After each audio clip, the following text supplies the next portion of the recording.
I'm privileged to be here with Ehud Yaari, a longtime journalist, Middle East expert, political commentator, and TV personality.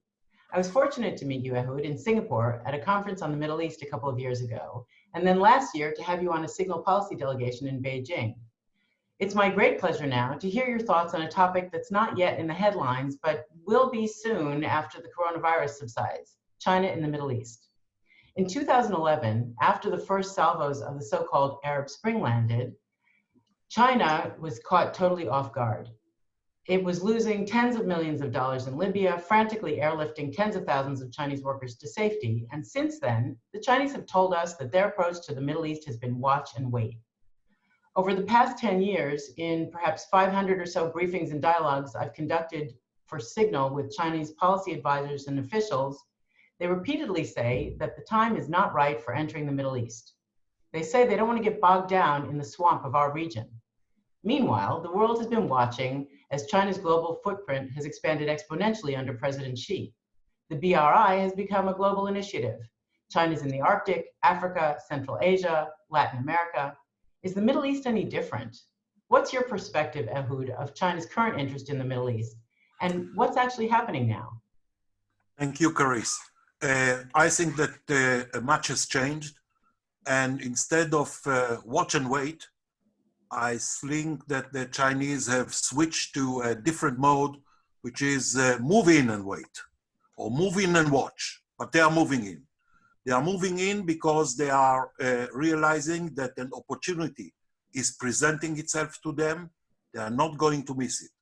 And the opportunity is the void created in the region by US policy, by the weakness of the European Union in everything regarding the Middle East, and the decline in oil prices, which is restricting the ability of the oil-rich Gulf states led by Saudi Arabia, United Arab Emirates, to support the poorer Arab countries, mainly Egypt, Jordan, but also others.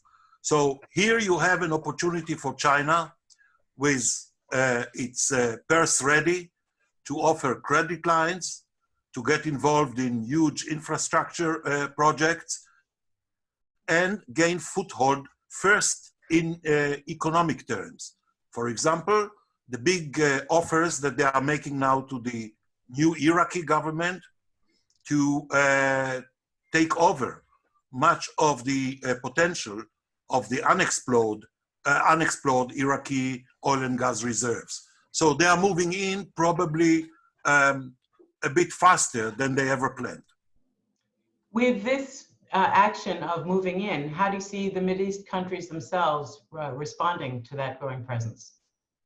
I think everybody in the Middle East, maybe not yet in Israel, but everybody in the Middle East is realizing that the COVID-19 pandemic is illustrating and demonstrating a weakness of the West, certainly a weakness of governments. Maybe it's not true for Germany, it's true for all the rest. Whereas, although in our region, Arabs, for example, don't really buy the Chinese narrative about the breakout of the pandemics, but they are impressed with the capabilities of Asian countries led by China to handle the crisis and get things done.